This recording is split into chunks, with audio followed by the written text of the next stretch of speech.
Afternoon. Today is Monday, December the 7th. Today in geometry, we looked at a couple of concepts dealing with the inequalities in a single triangle. One deals with the external angle theorem, and the other is basically in a given triangle, the largest angle is opposite the largest side and vice versa. So I will share my screen and show you a couple of examples.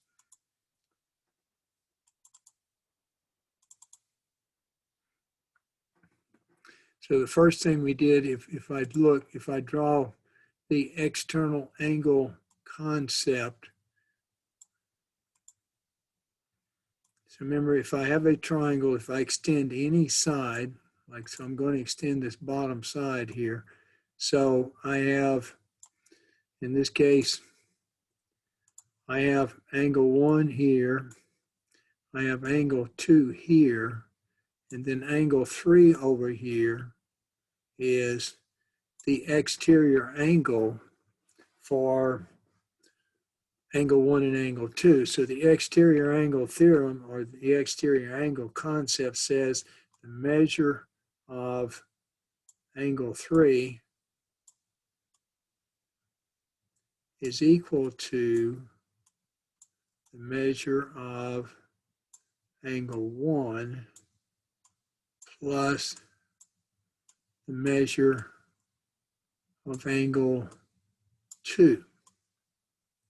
So since that's the case, and since angle 1 and angle 2 can neither be 0, then today we looked at the exterior angle theorem, which says the measure of angle 3 is greater than the measure of angle 1,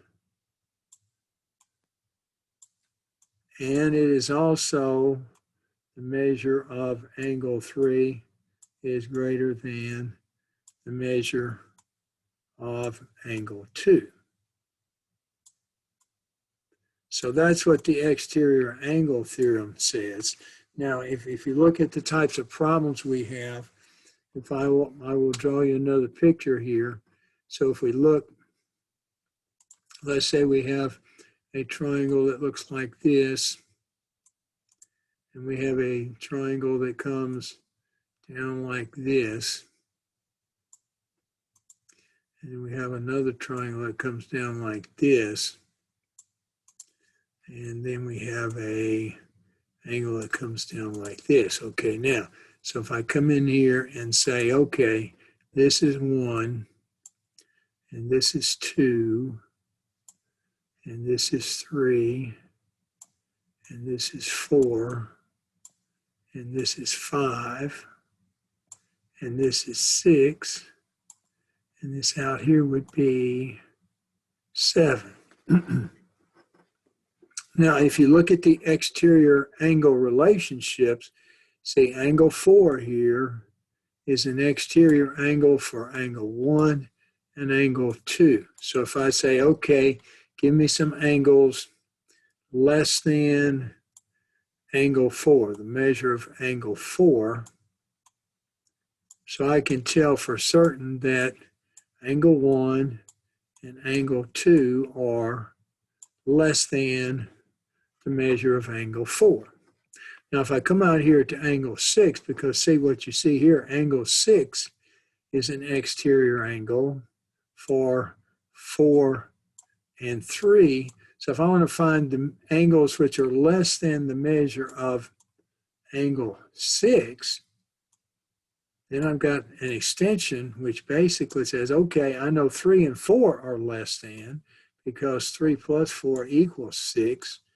But then, since I know from the previous problem that 2 and 1 are less than 4, and 4 is less than 6, then therefore 2 and 1, or 1 and 2, have to also be less than 6. So that's the concept of the exterior angle theorem.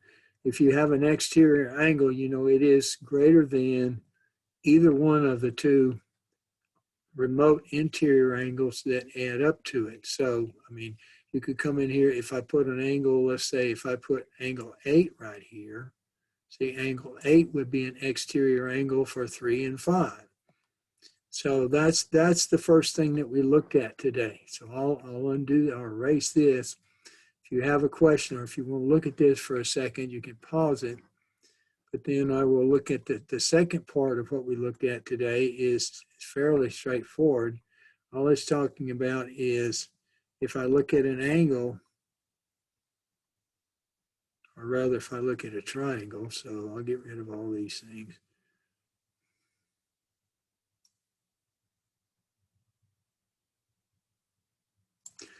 If I look at a triangle here, like I say, this triangle is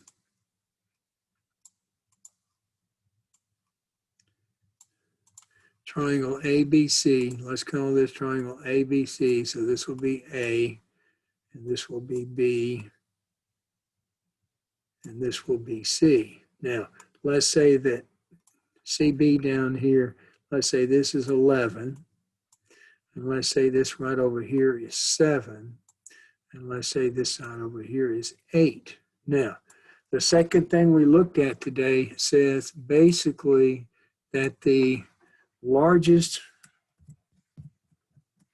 angle is opposite the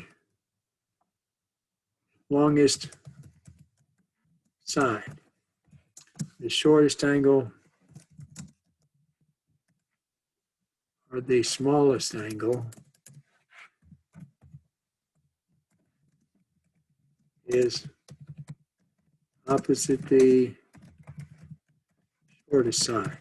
Okay, so in this case here, angle A, if we write the angles, let's say angles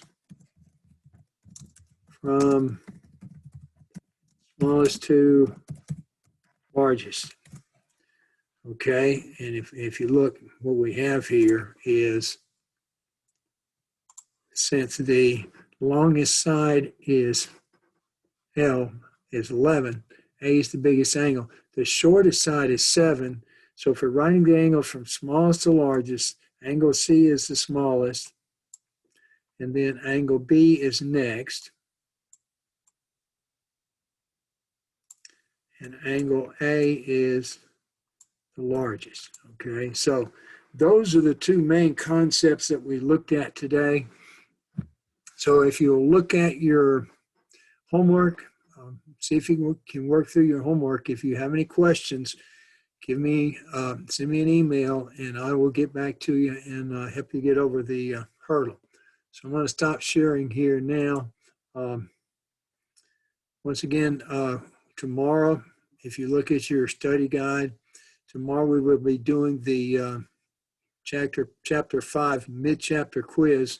So you need to go ahead and get that done. And then the rest, Wednesday through Friday, we'll be finishing up the rest of the syllabus for chapter 5. Next week, we will start Monday, Tuesday, and Wednesday. We will do the semester exam review. And then, of course, the semester exam will be on Friday. So any questions you have, send me an email. Otherwise, I hope you're feeling okay, and I will see you tomorrow.